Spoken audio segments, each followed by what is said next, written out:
J'adore. Ma reine, au secours, on crève de chaud. Comment tu fais pour supporter la chaleur, toi? Ben écoute, frère, moi j'ai pas transpiré de la nuit. J'ai pas chaud. Même je me suis réveillée, j'avais froid. Alors imagine. Parce que tout simplement, alors non, c'est pas une formule magique, c'est pas du le abracadabra, c'est comme si tu disais si Dieu le veut. Donc arrêtez de croire que c'est une formule magique et que ça te fait faire des trucs de fou. Abracadabra, c'est un peu comme si tu disais à la Warbach, où Dieu est grand, si Dieu le veut. C'est un peu comme le Hamdoullah, comment expliquer, mon frère, arrêtez de croire que ça y est, je fais abracadabra et ça y est, il y a des trucs magiques qui se font. Non, c'est psychique, c'est mental. Comment je fais pour ne pas avoir chaud? Ben, je contrôle mon cerveau. Tout simplement. Je contrôle ma température. Est-ce que vous êtes capable de contrôler votre corps et votre esprit? Si vous le faites, vous n'avez pas chaud, hein? Après, oui, certes, il y en a qui vont me dire, mais ma sœur, tu sortirais entre midi et 4 heures? Non. Mais parce que regardez ma couleur de peau. Moi, je crame. Même avec un indice 50, vous êtes malade, il me faudrait un indice 100, mais il n'y en a plus des indices 100, vous les avez supprimés. Moi, je sors dans cette période d'heure, mais je cloque même limite. Je pèle et tout, je peux me choper un cancer de la peau, moi. Et plus t'es blanche, plus t'as de risques pour ta santé avec le soleil. Étant une alchimique, je connais très bien les dangers du rayonnement solaire. Je sais très bien les heures auxquelles, en été, de toute façon, je m'expose pas. Que ça soit canicule ou pas. Après, c'est mental. Déjà, ça, c'est la logique. La logique, si t'as une peau noire, tu sais que par forte température et quand il y a les rayonnements du soleil qui ont cet effet-là, tu risques moins que quelqu'un de blanc parce que tu as beaucoup plus de mélanine, donc tu vas moins avoir de réaction. Mais tu dois quand même te protéger même si tu es noir. Une peau noire, on ne voit pas forcément un coup de soleil, mais il peut quand même y être. Donc du coup, tu dois quand même mettre un indice 50 pour éviter de cramer quand il y a canicule. Peu importe ta couleur de peau, mais les personnes les plus blanches doivent rester chez elles dans des horaires où le soleil est le plus dangereux pour la peau d'une personne comme la tienne. Ça, c'est la conscience de quelqu'un qui connaît la couleur de sa peau, qui sait quelle mélanine il possède. Moi, de toute façon, à partir du premier jour de l'été jusqu'au dernier jour de l'été, donc pendant tout le trimestre d'été, je prends des gélules de bêta-carotène pour éviter justement à ma peau de brûler. Mais c'est pas pour autant que je m'expose non plus, parce que ça m'évite de brûler sur les heures où je sors et où le soleil est moins mauvais, mais qu'il est quand même. On est quand même en canicule. Oui, à partir de 16h15, moi je sors, j'ai pas chaud, je transpire pas dans la rue. Mais pourquoi? Parce qu'après, par la suite, déjà quand tu as la conscience de ta couleur de peau, c'est là justement les différences dans la couleur de peau. Mon frère, t'es un arabe. Ta peau supportera plus la canicule que la mienne. Les horaires où moi, je dois rester enfermé chez moi pour éviter de cramer, toi, tu peux sortir juste en mettant une crème solaire. Moi, je risque plus un cancer de la peau que toi en réalité. Mais parce que j'ai conscience qu'une peau très claire a tendance à avoir plus de problèmes qu'une peau beaucoup plus foncée. Les Noirs, les Arabes, vous pouvez être contents d'avoir beaucoup de mélanine. Vous n'avez pas les problèmes des Blancs. Vous ne cramez pas de la même façon que nous. Voilà. Vous voyez qu'au final, on peut voir de belles différences dans la couleur de peau. Ben oui, au final, les Blancs sont aussi sensibles que vous sur certains sujets. Leur couleur de peau n'est pas forcément quelque chose qui est très bon pour la santé. Puisqu'au final, leur peau brûle plus facilement, alors que vous pensez honnêtement que plus tu es en noir, plus tu crames. Et plus tu portes du blanc, moins au final tu brûles. Ben dites-vous bien, vous pensez tout con. Pensez l'inverse. Pourquoi les Touaregs? Pourquoi les Saints Graal, pourquoi ils portaient souvent du noir? Les tenues claires, c'était pour les cérémonies. Quand tu voyages dans le désert, tu t'habilles en noir. À un moment donné, les femmes islamiques, quand elles sont toutes habillées en noir, elles font exactement ce qu'il faut. Mais quand tu es en plein désert, quand tu es sous une forte température, sauf que tes vêtements, il est mouillé. Normalement, ça sert, les vêtements longs couverts comme ça, avec les turbans et tout le reste. Quand tu voyages dans le désert, tu mouilles cela. Chaque fois que tu trouves une oasis, tu mouilles ton turban. Parce que ça te garde l'humidité. Mais dès que tu prends des arrêts et que tu trouves un endroit où il y a de l'ombre, tu dois tout simplement enlever ces vêtements pour pouvoir justement ne pas avoir cette humidité qui reste sur toi. Mais après, t'es couvert. Voilà pourquoi ils plantent des tentes dans le désert, qui changent de tenue et ils remettent leur tenue de voyage, les Touaregs. J'ai pas rencontré un Touareg dans ma vie. Heureusement qu'il y a Dieu pour me dire comment ça marche. Déjà, plus tu vas être dévêtu, plus tu vas transpirer. Plus tu vas te couvrir, plus ton vêtement va aspirer tout simplement la transpiration. Pour éviter d'être mal, il faut éviter de trop transpirer. En été comme en hiver, si tu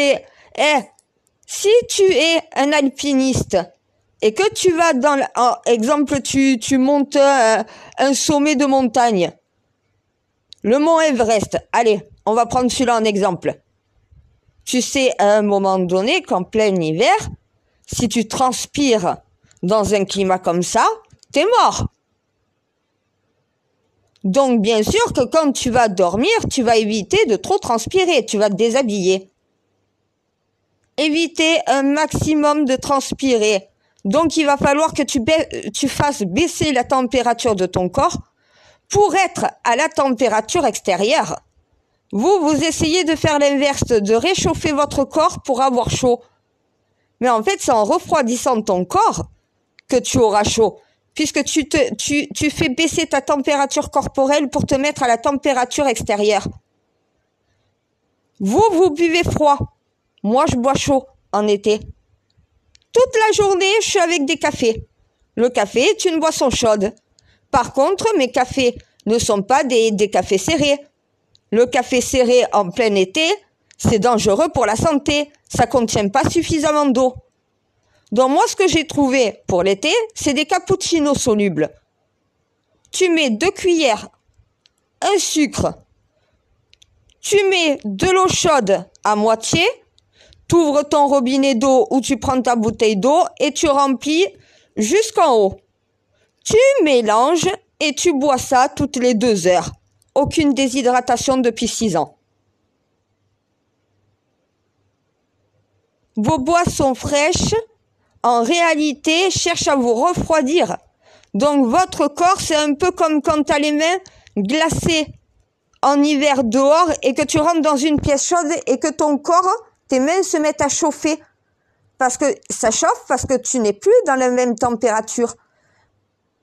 Voilà pourquoi on te dit de mettre des gants pour garder une certaine chaleur et que quand tu retrouves une pièce à la même chaleur, c'est pour ça que les habits sont très importants. Il faut comprendre à quoi servent aussi les habits. C'est pas juste un article de mode. En hiver, ça sert à garder ton corps à une certaine température, mais aussi de pouvoir gérer la température extérieure. Tu ne peux pas non plus te mettre totalement à la température extérieure, c'est dangereux pour ta santé. S'il fait 40 degrés chez vous, vous n'allez pas faire monter votre température à 40 degrés. Vous allez la faire monter un peu, ce qui va vous sembler plus facile à supporter, puisque tu te mets un peu plus à la température extérieure et t'essayes pas de baisser en température. En fait, ce que vous faites mal. Faut faire tout l'inverse, en fait. J'adore l'humanité, on doit la rééduquer même sur ça. Mon Dieu, j'en peux plus. Ils sont même pas capables de contrôler leur température corporelle, savoir la gérer en fonction du climat des saisons. Je suis au bout du rouleau. Parce qu'ils n'ont pas compris que c'est mental. Tu réfléchis. Tu fais marcher ton cerveau. Tu sais que ta couleur de peau peut être un problème. Plus elle est claire, plus elle brûle, plus elle est foncée, plus elle supporte la chaleur.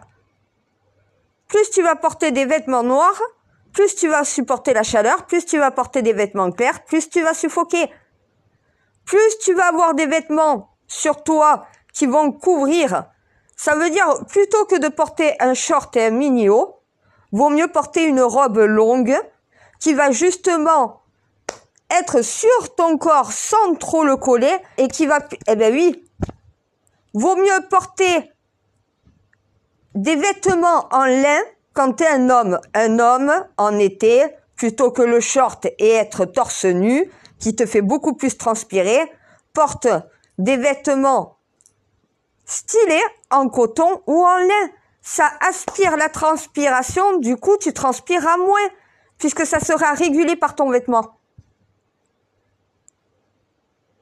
Mais c'est l'intelligence, ça. Et après, c'est mental aussi. Si tu penses que tu as chaud, tu vas avoir chaud. C'est parce que tu y penses. Si tu n'y penses pas, si tu te dis, il fait bon. Mais il n'y a pas canicule. Moi, je supporte totalement la chaleur. Tu te conditionnes mentalement. Tu utilises l'auto-hypnose. Quand j'ouvre la porte de chez moi, que je sens ce chaud sur moi, tout le monde a envie de faire demi-tour. Mais à ce moment-là, tu te dis pas, oh putain, il fait chaud. Sinon, tu sais que sur tout le chemin, là où tu dois aller, tu vas crever de chaud. Tu te dis, oh, il fait bon, ça va, il y a un petit peu de vent. Tu l'imagines même le vent.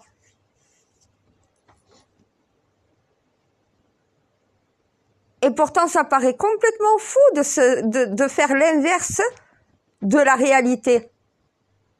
Mais ça permet de conditionner ton cerveau à supporter la réalité en réalité. J'adore les jeux de mots. Mon Dieu, bois chaud, mais une quantité d'eau chaude. Un cappuccino. Tu vas le boire froid. Tu vas avoir chaud. Tu vas le boire chaud. Ton corps va se réchauffer, va se mettre à température ambiante et tu subiras moins la chaleur. Et en pensant qu'il fait pas chaud, tu n'as pas chaud. Il y a après la technique de l'eau. Je l'ai donnée hier à mon meilleur ami, il a halluciné, il m'a dit c'est pas possible. Je lui ai dit t'as chaud? Il me dit oui. Prends une bassine, prends 2 bassines d'eau. Il me dit pourquoi? Tu prends 2 bassines d'eau. Tu mets de l'eau froide dans chacune des bassines. Dans une bassine, tu vas mettre tes 2 pieds. Dans l'autre bassine, tu vas mettre tes 2 mains. Et tu vas penser dans ta tête à sortir de ton corps la chaleur que tu as. Tu mets tes mains dans l'eau, tu mets tes pieds dans l'eau et tu fais sortir la chaleur par tes mains, par tes pieds. Il me dit, mais c'est pas possible. Si, c'est mental. Tu pousses la chaleur hors de ton corps mentalement. Tu vas voir l'eau froide va devenir chaude et tes mains et tes pieds vont devenir froides.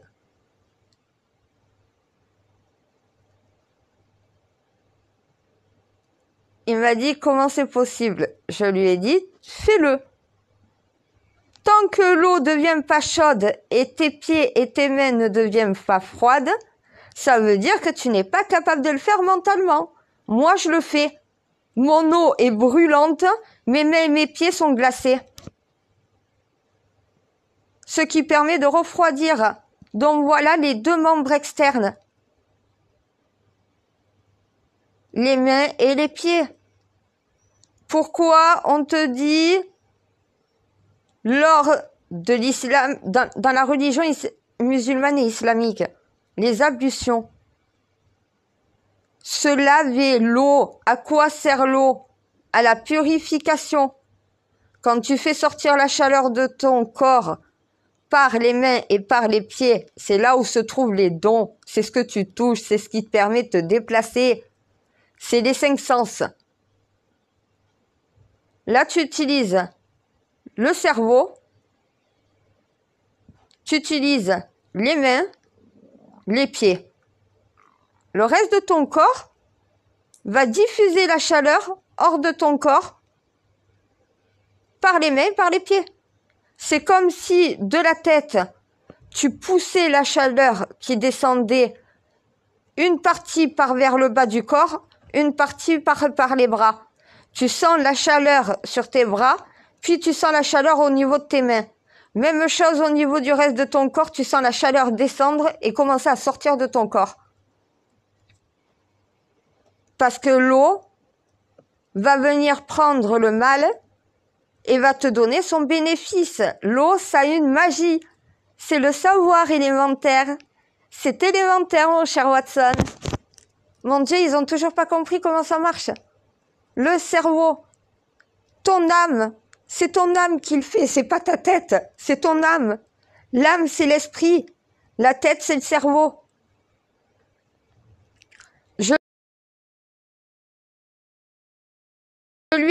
Tu remplis un verre d'eau, tu le retournes sur ta tête, tu vas voir, au bout d'un moment, l'eau va se mettre à bouillir. Ton mal de tête, tu l'enlèves comme ça, avec de l'eau. Un verre d'eau renversé dans la tête, qui est collé sur ton crâne, donc ça fait pression. Tes cheveux sont un peu mouillés, tu peux avoir quelques petites gouttes qui tombent, mais tu dois coller le verre sur le sommet du crâne. Le verre est à l'envers, l'eau se trouve à l'intérieur. Quand tu appuies, ça fait pression, l'eau coule beaucoup moins. Et là, tu regardes ce qui se passe à l'intérieur du verre. Tu as de la fièvre. La fièvre va partir de la tête directement dans le verre. L'eau dans le verre va se mettre à bouillir. Le verre est sur ta tête inversé. Et en fait, la chaleur va monter au niveau entre l'eau et le fond du verre renversé. Une fois que tu as fait ça, tu fais pencher la tête à la personne, tu retires le verre. Donc voilà, tu lui donnes une serviette pour s'essuyer. Et tu fais ça 2-3 fois. Plus de mal de tête.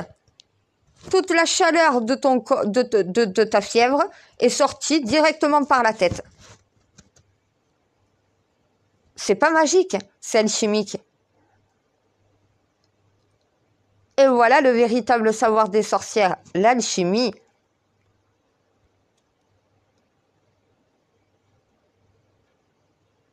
Je viens de prouver que la sorcellerie n'existe pas, que l'alchimie existe. L'alchimie, l'eau, l'air, la terre, le feu, l'univers. Il n'y a pas à chercher plus loin. Les 5 piliers, les 5 éléments de la création. La création terrienne possède 4 éléments qui a été créé par l'univers. Sers-toi des éléments terrestres pour apprendre à vivre sur Terre.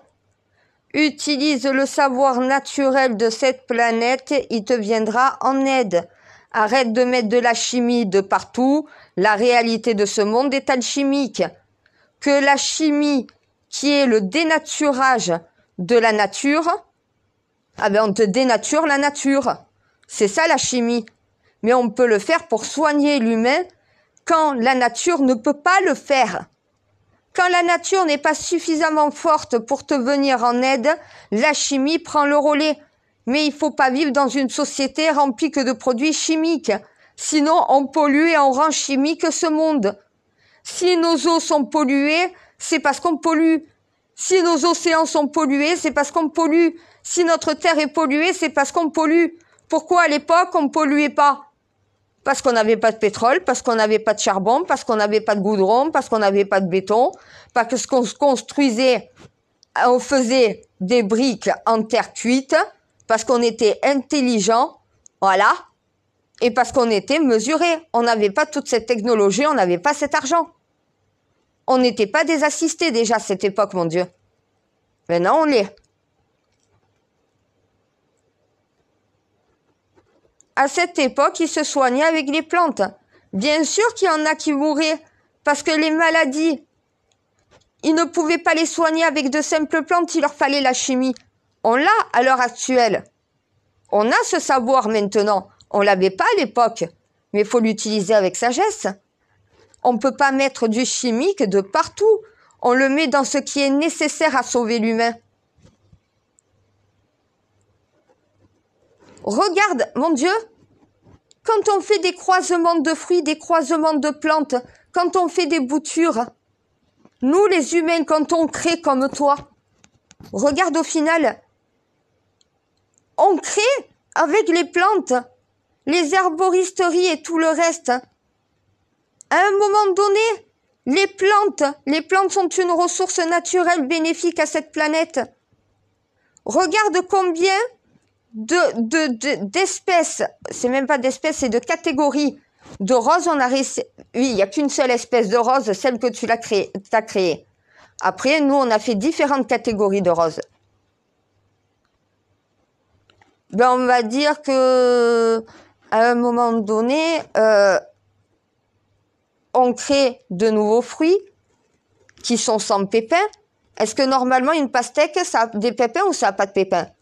Ça a des pépins. Mais pourtant, les pépins, est-ce qu'ils sont bons pour la santé des humains? Non. Donc de faire une pastèque sans pépins, on modifie en réalité le code génétique de la pastèque. Et voilà, on fait comme toi. On est des dieux, mais c'est fait sainement. Quand on fait une espèce de petit fruit, c'est toujours une plante, c'est toujours des fruits sur cette planète. On l'a modifié de façon à ce que des gens qui n'aient pas de grands jardins puissent en mettre sur des terrasses ou sur des balcons. Aux arbres citoyens, formez vos bataillons. Mettez des plantes un peu partout sur vos balcons, sur vos fenêtres. Vous avez une terrasse, faites-en un petit potager. Mettez un peu des plantes, mettez des trucs. C'est l'endroit justement. C'est pas dans une maison. C'est dans un jardin, un balcon, une terrasse qu'on met des plantes. Et oui, tu offres de l'oxygène à la nature en mettant ta plante sur ton balcon. C'est pas fait pour attirer les oiseaux, les pigeons. Mais en plus, tu peux même avoir des papillons. Il y a des fleurs à papillons. Tes enfants, s'ils aiment les papillons, tu leur mets une plante à papillons sur le rebord de leur fenêtre. Le matin, ils se lèvent, ils peuvent voir des papillons en train de se poser sur ces plantes. Qu'est-ce qu'il y a de plus beau pour un enfant que d'avoir la nature devant les yeux tous les matins? Au lieu d'avoir un mur en béton devant toi. Mais ça, c'est la logique. C'est notre logique à nous. Il faut qu'ils aient la même. Et ça va pas être facile, ça va prendre du temps. Parce que c'est pas un humain qu'il faut ramener à la raison. C'est toute l'humanité. Et là, il y a du boulot. Eh ben oui, que j'en suis consciente. Merci. C'est pour ça que je te dis, mission impossible. Tous les humains, mais je vais pas pouvoir ramener tous les humains sur le droit chemin. Je sais que je dois essayer de ramener au moins la majorité. Lors du déluge, il y en a qui n'ont pas suivi, ils sont mourus. Voilà. Il va falloir suivre les ordres du Saint Graal si vous voulez survivre. Parce que c'est les ordres de Dieu. Et quand ils comprendront ça, si on veut être des dieux sur terre, il va falloir suivre ton exemple. Si on va vouloir devenir maître de la terre, il va falloir apprendre à protéger, servir cet environnement, ce climat et être écologique. Écologique, l'économie logique. Comment on peut économiser cette planète pour arriver à ne plus la détruire? Écologie, le logis, la loge économique pour le climat, l'environnement.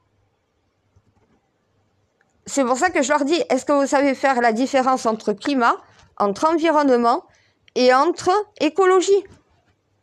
L'écologie, c'est notre comportement. L'environnement, c'est les espèces qui s'y trouvent. Le climat, c'est tout simplement les éléments. On doit réguler ces trois choses pour pouvoir justement régler les problèmes. S'occuper des territoires. Est-ce que la déforestation est une bonne chose? Non. Tout arbre arraché doit être immédiatement replanté.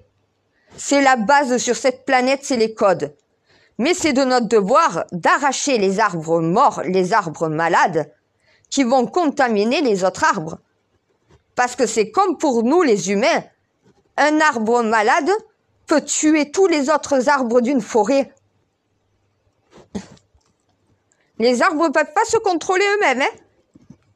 Ils ne peuvent pas savoir s'ils sont porteurs de maladie ou non. Un arbre mort malade va contaminer d'autres arbres en bonne santé. Par contre, quand il y a un arbre qui est malade, tous les arbres essayent de le sauver. Donc, il s'épuise en énergie pour apporter cette énergie vitale à l'arbre qui est malade pour essayer de le soigner. Quand ils n'ont pas cette possibilité-là, c'est notre devoir à nous, humains, maîtres et dieux de cette planète, d'arracher cet arbre qui est malade et de replanter un arbre sain qui, lui, va venir apporter son énergie de petits gènes aux autres arbres pour leur permettre justement de panser leurs plaies puisqu'ils sont venus, ils ont perdu de l'énergie pour pouvoir aider un arbre malade. C'est la même chose que nous les humains. Les animaux, regarde. Tu vois des espèces qui normalement s'attaquent les unes entre les autres venir s'aider quand il y a une espèce qui est en difficulté. Pourquoi? Parce qu'ils n'ont pas faim. La logique. Pourquoi un lion viendrait aider sa proie? C'est sa proie s'il veut chasser, s'il a faim, s'il veut manger, s'il a suffisamment mangé. Il va venir aider quelqu'un qui est en difficulté. Par contre, s'il a faim, il va le tuer. C'est normal à un moment donné. Tout le monde a faim sur cette planète. S'il a mangé il y a 3 jours, il va pas vouloir manger une autre espèce qu'il a l'habitude de manger et qui est en difficulté. Il va venir l'aider. On a vu ça souvent. Mais parce que c'est un animal, c'est un lion qui n'a pas faim. Le lion n'a pas envie de bouffer la gazelle. Il va venir aider la gazelle à pouvoir sortir de son trou. Il va lui venir en aide en l'attrapant, en la sortant de là pour qu'elle puisse partir. Mais parce qu'il a déjà mangé, il n'a pas faim. Les animaux savent faire la différence entre criminels, vouloir tuer pour tuer, et tuer pour survivre, pour se nourrir.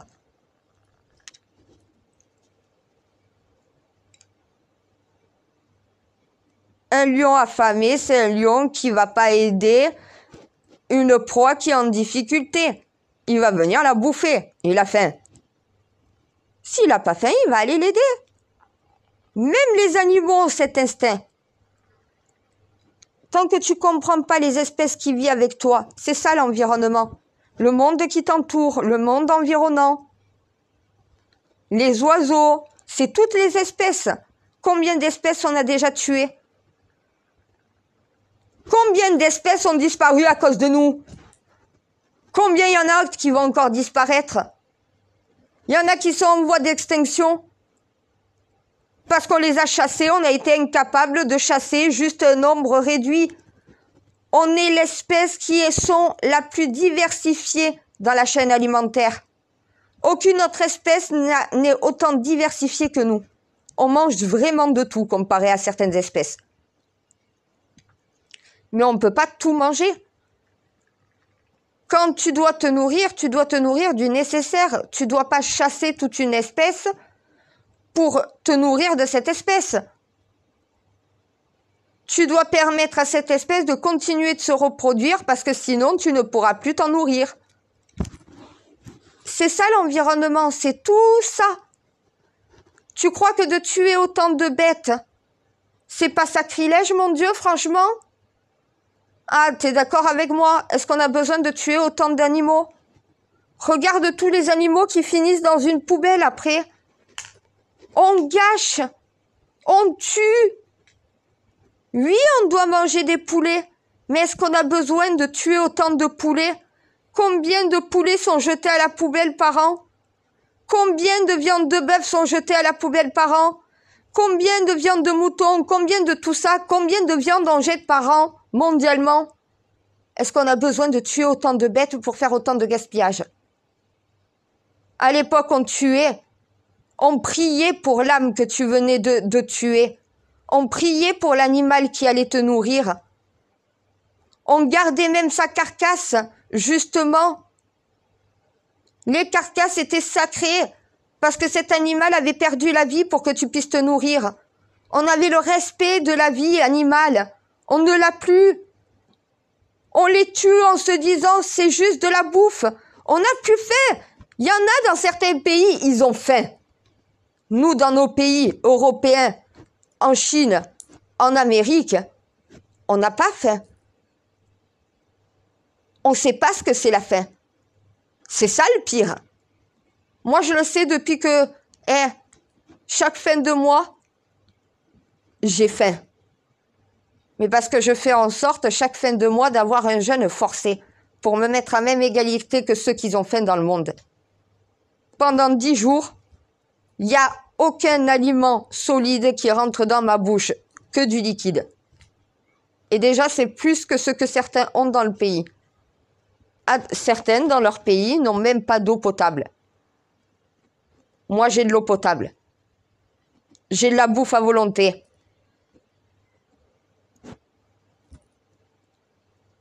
Ah, mais et le jeûne, c'est pas que pendant le mois de Ramadan. Hein. C'est pas que pendant le carême. C'est pas que pendant Pécha. Hein. Non, non. C'est toute l'année, à des moments, tu dois jeûner pour comprendre ce que c'est d'avoir faim, pour comprendre la chance que tu as de pouvoir manger à ta faim. Et la plupart des gens mangent même pas par plaisir de manger, de se nourrir. Ils mangent par habitude. Déjà, quand tu manges à des heures régulières, dans des quantités raisonnables, tu manges à chaque repas à ta faim. Tu n'es pas obligé, comme dans certains pays, d'avoir une poignée de riz pour que tout le monde puisse avoir sa poignée de riz pour manger.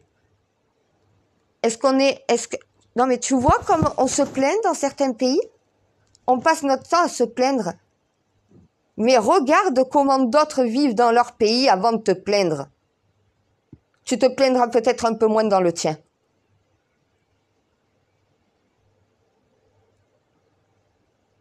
Après, quand on voit qu'il y a des associations comme des Restos du Cœur, ça veut dire qu'on a quand même un problème dans notre pays. On n'a pas le même problème que certains pays sous-développés, mais on a tout de même un problème chez nous. Dans une société normalement comme la nôtre, tout le monde devrait avoir de quoi pouvoir manger un mois complet chez lui. Malheureusement, il y en a qui arrivés au 15 n'ont plus d'argent, ne peuvent plus se nourrir. C'est pour ça qu'une fois par trimestre, moi, je fais mon jeûne trimestriel pour me mettre à même égalité que les plus démunis. Et c'est là que tu comprends la vie. Mon Dieu, arrête, j'aime pas les compliments. Parce que je sais que je les mérite. Je sais même pas si je les mérite en vrai. Parce que j'ai pas l'impression d'être exceptionnelle ou je sais pas quoi.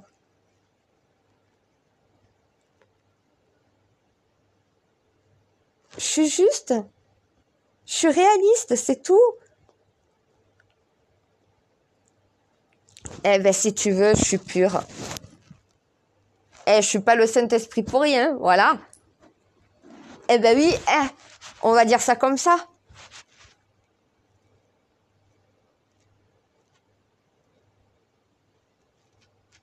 Je souffre en disant ça. Franchement, je te jure, mon Dieu. Parce que j'ai une empathie. C'est horrible l'empathie que j'ai, mais je suis capable de me mettre au niveau de n'importe qui. Que ça soit d'un enfant comme d'une personne âgée, je suis capable de comprendre n'importe qui, de me mettre à la place d'une personne. Et oui, quand tu sais ce que certains souffrent dans le monde, honnêtement, ça te fait mal. Ah, c'est comme si on te transperçait le cœur à chaque fois. Parce qu'il y a une injustice. Mais si tu supportes pas l'injustice, c'est pas une seule injustice que tu supportes pas. C'est toutes les injustices dans le monde. Je suis désolée, mais ceux qui disent « ouais, le racisme », mais le racisme, c'est quand tu détestes une personne pour sa couleur de peau. rien à voir avec la couleur des noirs. Un noir qui est raciste contre un blanc, c'est un noir qui, parce que le blanc est blanc de peau, a une haine contre lui. Le blanc qui est raciste contre un arabe ne l'est pas forcément peut-être contre, au final, un black. Si le black est chrétien, le black va pas poser de problème. Parce que tu peux être raciste contre un musulman. Mais là, ce n'est pas du racisme. Parce que ce n'est plus une race. Là, c'est une religion. Tu attaques plus quelqu'un pour sa couleur de peau, mais pour ses croyances. Il faut savoir faire la part des choses. Qui tu es toi pour dire à un croyant que ceux qui croient n'existent pas? Qui tu es toi, le croyant, pour imposer ta croyance à quelqu'un qui n'y croit pas? Qui tu es toi pour juger la religion d'un autre croyant alors que vous croyez au même Dieu? Prie-toi dans ta religion comme tu sais prier et laisse ton frère prier comme il sait prier lui dans sa religion. Vous priez le même Dieu. Priez mes enfants. Voilà. Tes enfants, c'est pas que les musulmans, c'est aussi les juifs, les chrétiens, c'est aussi les non-croyants. Eh ben oui, il faut de tout pour faire un monde. Et tant qu'il n'y a pas cette tolérance des différences, qu'on apprenne à se tolérer, on n'est pas pareil, mais on vit dans le même monde. Voilà. À nous d'arriver à vivre ensemble, à se comprendre, à se tolérer, à se respecter, et le monde ira beaucoup mieux comme ça. Si tout le monde fait cet effort-là, normalement, il n'y a quasi plus de problèmes dans le monde. Hein. Il y a des petits problèmes de temps en temps, c'est normal, c'est les aléas de la vie. S'ils croient que dans la vie, il va rien t'arriver, c'est le monde des bisounours, non, non, on redescend sur Terre. Là, t'es dans les étoiles. La tête dans les étoiles, c'est bien pour rêver. Mais sur Terre, il faut être connecté à la réalité. La vie, elle n'est pas toute rose, elle n'est pas toute noire, elle n'est pas toute blanche. Elle est de toutes les couleurs. T'en prends pour ton grade. C'est comme ça que t'évolues, que t'apprends. Bien sûr que dans ta vie, va t'arriver des choses. Comme à tout le monde, ce qui arrive aux autres, t'arrive aussi à toi. Mais plus on réduira les risques de passage à l'acte, plus on apprendra à l'humanité à se contrôler, à se maîtriser, à se tolérer, à se respecter, moins il y aura de drames. On ne peut pas dire il n'y en aura jamais, le risque zéro n'existe pas. Jamais ils vivront dans une société où il n'y a pas un seul meurtre, où il n'y a pas un seul délit, où il n'y a pas un seul drogué, où tout le monde est beau, tout le monde est gentil, où au final personne n'a un seul problème d'argent sur cette planète. Mais jamais de la vie, jamais. Jamais. Ce monde-là, jamais. Ça, c'est l'utopie qui n'existe pas. À nous de savoir protéger et servir. Tant que tu comprends pas ce que ça veut dire le protéger, servir. On ne peut pas empêcher quelqu'un de passer à l'acte, puisqu'il est libre de ses choix. Soit de faire le bien, soit de faire le mal. Mais quand il a pris la décision de faire le mal, faut la sanction. Et selon le mal qu'il a fait, faut savoir le garder aussi enfermé, privé de liberté. C'est pas inhumain de priver quelqu'un qui a un comportement inhumain dans la société. C'est justement humain pour la société de priver quelqu'un de liberté et non pas de vie. Pour protéger le reste des humains. Un prédateur, sa place c'est pas dans un cercueil, sa place c'est dans une prison, tout le restant de sa vie jusqu'à ce qu'il décède naturellement, de façon à le garder enfermé, qu'il fasse plus de mal à la société. C'est ça le protéger, servir. Et plus tu montes dans l'échelle des crimes, moins on te met cette barrière qui t'empêche de recommencer, plus tu continues de monter si on ne te met pas des limites. Quelqu'un qui à la base est un voleur va devenir un dealer. Du dealer, il va passer au braqueur. Du braqueur, il va passer au violeur. Et du violeur ou du pédophile, s'il n'est pas depuis tout petit, va passer au meurtrier. Ça monte. Moins on te met de limites, plus tu montes. plus les peines sont longues, plus ça t'empêche de récidiver. Et ça t'apprend à te maîtriser.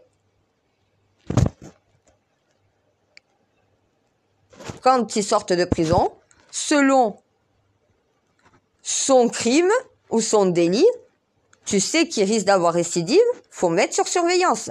Vu qu'on ne peut pas mettre un policier derrière chaque citoyen, l'intelligence artificielle va devoir être derrière tous les citoyens. Un comportement suspect identifié, t'es repéré. Un fichier des personnes, le fichier S qu'il va falloir modifier parce qu'il va falloir prendre en compte une catégorie de citoyens qui sont des dangers, non pas potentiels, mais imminents pour la société. L'intelligence artificielle doit pouvoir les traquer partout sur notre territoire, savoir exactement où ils se trouvent. Un policier ne peut pas faire ça.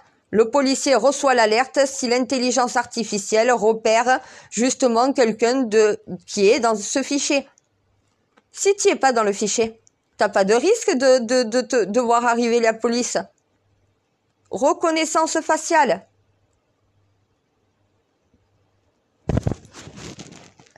Et la police a nos empreintes et nos photos d'identité. L'intelligence artificielle par reconnaissance faciale va reconnaître partout où elle est implantée quelqu'un qui est particulièrement surveillé parce qu'au final, c'est un danger imminent pour la société. Nordal-Lelandais, s'il y a l'intelligence artificielle avec reconnaissance faciale, dès qu'il va monter dans un bus, l'intelligence artificielle va envoyer un message au serveur de la police qui va dire Nordal-Lelandais vu tel bus, telle heure. Et tu peux savoir exactement où il se trouve.